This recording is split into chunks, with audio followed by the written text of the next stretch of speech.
Hi, Max again. I will tell you why should you be careful outside. Just look at Prince. He is totally terrified. So we were walking outside, minding our own business, sniffing, peeing, doing our dog stuff, until suddenly Prince stopped to look through the fence.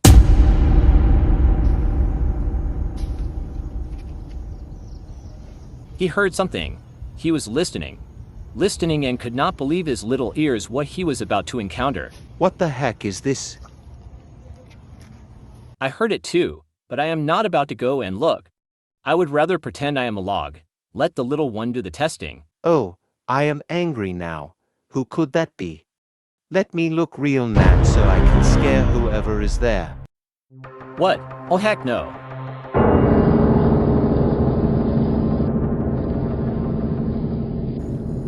That's it. I am out. I am way too small for this beast.